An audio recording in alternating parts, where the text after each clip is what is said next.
Sumter. Okay, so what often happens with history is the stories are passed down from family and friends, or even history is taught a little different than it actually happened. That is the story with me in Fort Sumter. So I thought I was taught, and the way I remembered is that Fort Sumter was where the first shots were fired that started the Civil War. That's incorrect. What actually happened is there are 4 total forts out here. Fort Sumter being in the center of St. James and 2 others. St. James shot off the first shot, which lit up Fort Sumter. When it lit up Fort Sumter, it signaled for the 2 other forts to all begin firing. So those 3 forts fired upon Fort Sumter. That's what started the Civil War. I forgot what they were called, but the soldiers that were here were ordered to fire back. They fired back. That's what started the war. I believe his name was Anderson. He was ordered to, they were being shot at for like 34 hours. He was then, I think, given permission or ordered to surrender. I'm not sure the difference between that. They surrendered, they took off, and then the fort was taken over. That is how the story goes once you get out here. Pretty cool, right?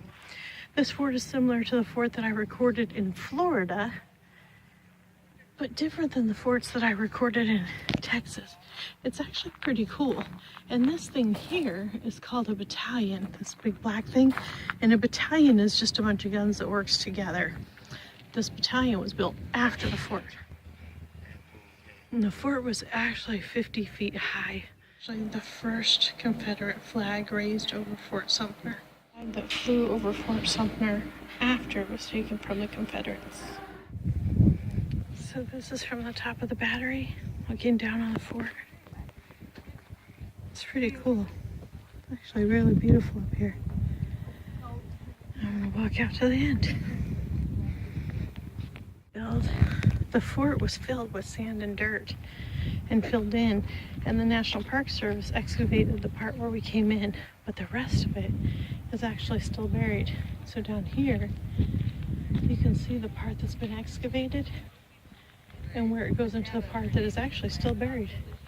So inside this big mound we're walking on is part of Fort Sumter. That's crazy. You would think they would have excavated the whole thing. Goodness, this is called a howitzer. It was to protect Sumter from Union landings, so I guess it would have to shoot a boat that was coming in. But see that island right there? That island attacked, that island attacked, and that island attacked. They all attacked Fort Sumter. They all had forts on them. Now those forts have all crumbled. Well, except for there is another one, the one we passed on the way in, that I videoed and said was Fort Sumter. It's not. It's a fort that starts with an M, but I can't remember how to pronounce right now. But I will check it out for you later. Where the red line is on that flagpole is how high the fort walls used to stand before they got bombed. And the crazy thing is, they got bombed with cannons from way over there. That lighthouse in the distance that you can barely see. Isn't that amazing? But even that long ago, there was that much accuracy.